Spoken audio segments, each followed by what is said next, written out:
तो बच्चों ये प्रमेय नंबर 8.1 है।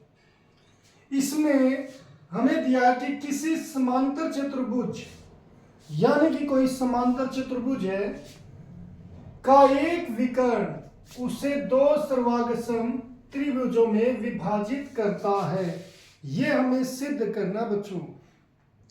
इसमें हमें दिया क्या है, एक समांतर चतुर्भुज, और सिद्ध करना है कि एक विकर्ण इसे दो सर्वांगसम त्रिभुजों में विभाजित करता है। तो बच्चों इसके लिए हम क्या करते हैं, एक हम समांतर चतुर्भुज ले लेते हैं जिसका नाम है ए बी सी डी। और बच्चों इसका एक विकर्ण, कोई एक विकर्ण मान लो हमने ये विकर्ण ले लिया। अब वो कहता है कि ये विकर्ण इसे दो सर्वांगसम त्रिभुजों में विभाजित करता है, यानी कि ए बी डी और सी डी बी में, इनमें विभाजित करता है। तो बच्चों देखते हैं कि इसे हम कैसे सोल्व कर सकते हैं। सबसे पहले बच्चों हम लिखेंगे दिया है। क्या दिया बच्चों कि एबीसीडी एक समांतर चतुर्भुज है। तो माना ए बी सी डी एक समांतर चतुर्भुज है। अब बच्चों ये जो समांतर चतुर्भुज है तो हम इसकी मतलब कोई समांतर चतुर्भुज है तो उसके फायदे क्या है, उसकी प्रॉपर्टी क्या है, हम वो लिख देते हैं। तो इसीलिए जो समांतर चतुर्भुज होता है तो उसके आमने सामने की भुजाएं समांतर होती है। जैसे ये भुजा इसके समांतर बच्चों, ये भुजा इसके समांतर है। तो हम लिखेंगे इसीलिए ए बी समांतर है बीसी के, वह ए डी समांतर है बीसी के। ये भुजा इसके समांतर, ये भुजा इसके समांतर। अब बच्चों सिद्ध करना है, सिद्ध करना है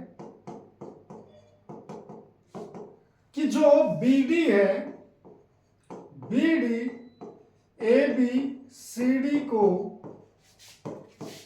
दो सर्वांगसम त्रिभुजों में, सर्वांगसम त्रिभुजों में विभाजित करता है।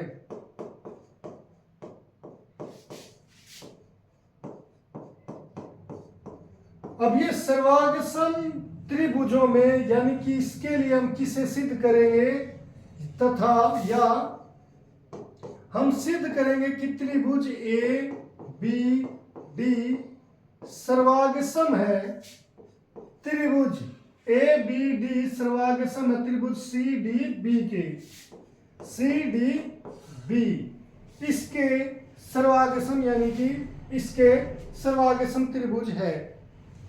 बच्चों अब ये सिद्ध करने के लिए हमें क्या करना पड़ेगा कि सर्वांगसम की जो प्रॉपर जो रूल्स होते हैं हमें वो याद करने पड़ेंगे। मेन रूल क्या बच्चों, ट्रिपल एस की तीनों साइड का पता हो। मगर हमें यहां पर बच्चों क्योंकि अभी हम शुरुआत कर रहे हैं समांतर चतुर्भुज की, इसीलिए हमें केवल ये है समांतर चतुर्भुज का कि दोनों आमने सामने की भुजाएं समांतर होती है, हमें ये लेकर चलना है। यहां पर इसका मतलब हमें किसी साइड का नहीं पता है।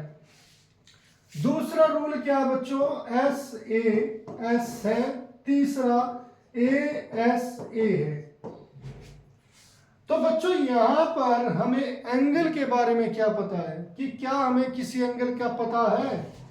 बच्चों अगर ये भुजा इसके समांतर है तो क्या होगा बच्चों, ये जो एंगल है हमारा वो इसके बराबर हो जाएगा। क्यों हो जाएगा, क्योंकि बच्चों ये अल्टरनेट इंटीरियर एंगल हम बोलते हैं, यानी कि आंतरिक एकांतर कोण उससे हो जाएगा। और ऐसे ही बच्चों ये भुजा इसके समांतर है तो ये कोण इसके बराबर हो जाएगा। तो ऐसे हम कोण के बारे में लिख सकते हैं। तो बच्चों अब हम लिखेंगे हल में त्रिभुज ए बी डी व त्रिभुज सी डी बी में हम लिखेंगे बच्चों क्योंकि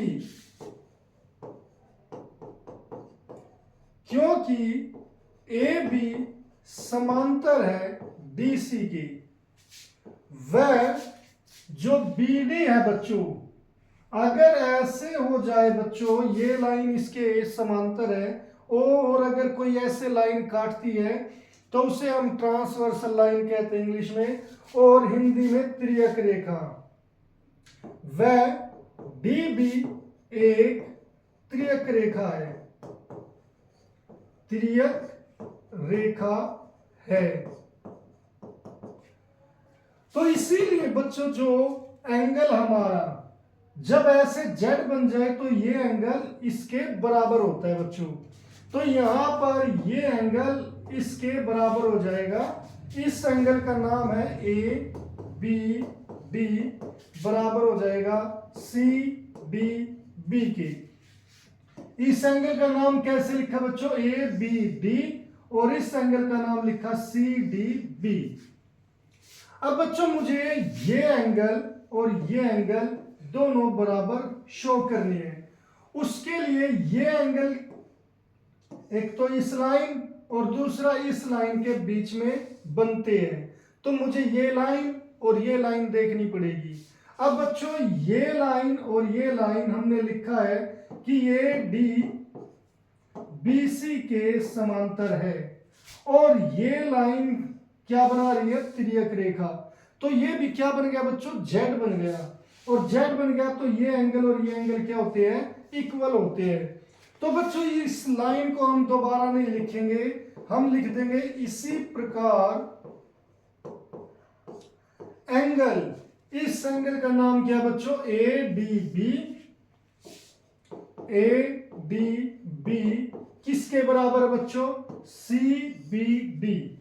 एंगल सी बी डी यहां पर लिख दो, ए डी समांतर है बी सी के। तो ये दो कोण बच्चों हमारे, ये कोण इसके बराबर, ये इसके बराबर आ गए, और बीच में ये जो डी बी है ये दोनों में कॉमन है। डी बी बराबर है डी बी, कॉमन को क्या कहते हैं, उभयनिष्ठ। उभयनिष्ठ है बच्चों, ये कॉमन है। तो ये क्या हो गया बच्चों, एस ए एस, यानी कि एस से एस रूल से हम क्या कह सकते हैं, ए बी डी त्रिभुज। इसीलिए त्रिभुज ए बी डी सर्वांगसम हो जाएगा बच्चों त्रिभुज। अब इसे लिखते वक्त ध्यान देना बच्चों, एंगल के सामने होना चाहिए। जैसे ए एंगल है, ये किसके बराबर है, सी के बराबर है। एंगल ए सी के बराबर है। ये एंगल बी किसके बराबर है हमारा, इसका त्रिभुज, इसमें डी, और एंगल डी किसके बराबर आया, एंगल बी के। तो इस तरीके से बच्चों हम लिखेंगे एस ए एस नियम से। तो इस तरीके से बच्चों हमने यहां पर एक समांतर चतुर्भुज के जो विकर्ण है उसने इसे दो सर्वांगसम त्रिभुजों में बांटा है, ऐसा हमने यहां पर सिद्ध किया है।